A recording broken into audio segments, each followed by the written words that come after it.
Hi, I'm Tim. Welcome to Watch One. Thanks for logging on. Today we're looking at the Parmigiani Tonda Quator annual calendar in 18-karat white gold. You can see this Parmigiani annual calendar on our website, watchyouwant.com. Purchase it there, and if you enjoy these videos, please subscribe to our YouTube channel, Watch You Want Inc. You can also click on the card in the upper right-hand corner of the video at any time to see our full listing for this watch with extra photographs, accessories included, and of course, complete pricing information. Now, on my wrist, 6 1/3 inches, 16 centimeters in circumference, this is a perfect fit. First of all, it's one of the more reasonably sized Parmigiani models, 40 millimeters across the round of the case.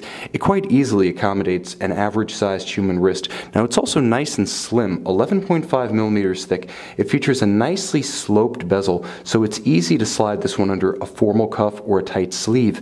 Now, from lug to lug, the watch has a relatively compact dimension, 46.5 millimeters from the extremity of one set of lugs to the other, and because there is a dramatic downturn of these large teardrop style lugs, the case has effective camber that bends around the curvature of the wrist. You can see the lugs barely project from this profile beyond the edge of the case itself, so the watch wears very compact even for a 40. But with the white gold and these immense lugs projecting outward, the watch has good mass to it, very satisfying in the hand. You immediately know you're dealing with precious metal. Now, of course, this being a Parmigiani, we have an Hermes strap.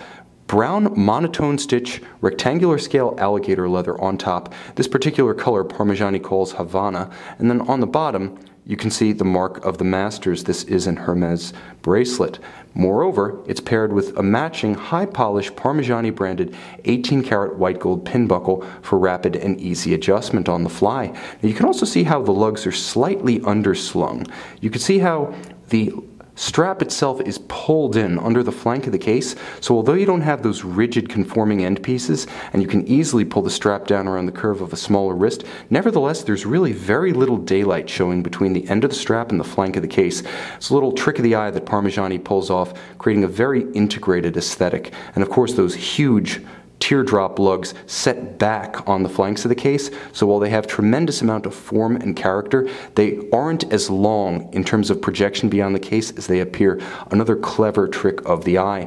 Now, Parmigiani has a beautiful dial at play here, and it's balanced out by a very slim bezel. The bezel is designed to make sure that this watch reads almost entirely as dial. And the color here, although it appears silver at first glance, is actually what Parmigiani describes as sand.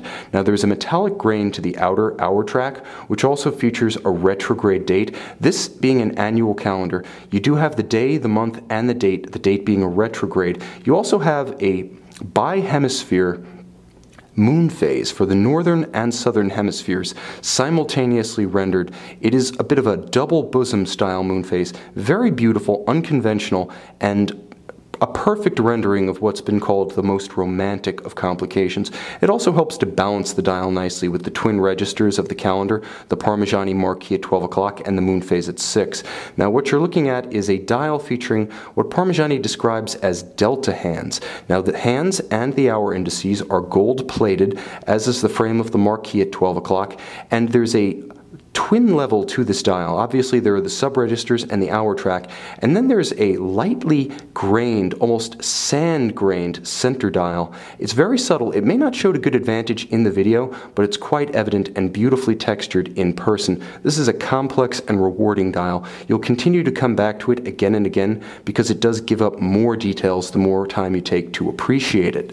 Now, on the case back, we see Parmigiani's in-house caliber. This is the PF 339. Now, the 339 features an immense 359 parts, 32 jewels, and being rendered entirely in-house, it really highlights Parmigiani's status as a complete manufacturer, because other than the Hermes strap, Parmigiani makes the movement, the case, the dial, the hands, all of the small components, including the balance and the hairspring. This is truly an integrated manufacturer, and this annual calendar, featuring day, date, month, and retrograde, as well as a double moon phase, gets the job done. not just with mechanical integrity, but with real beauty. You can see the hidden twin mainspring barrels in series, providing 50 hours of power reserve with a very even torque release. The beautifully guillocheed golden winding rotor, unidirectional for extra efficiency, with unlubricated ceramic bearings at center for still more efficiency and movement longevity. There's a gorgeous linear Côte de Genève across the bridges themselves, and in combination with the beautiful guilloche pattern of the rotor and a tight and even perlage across the base plate, this is not just a technically sophisticated, but a remarkably attractive, complicated caliber. Now, 30 meters water resistant, you're not going to want to take this one diving with or without a textile strap, but it definitely has a sporting look to it. So while it may not be a classical sports watch, it is a very versatile watch, able to pull double duty in casual and formal attire. And in very discreet white gold, you have the pleasure of its mass on the wrist with that secret between you and your watch. The most discreet of all golds, white gold, gets the job done here. You can see this Parmigiani Tonda Quator annual calendar in 18 karat white gold and take it home on our website, watchyouwant.com.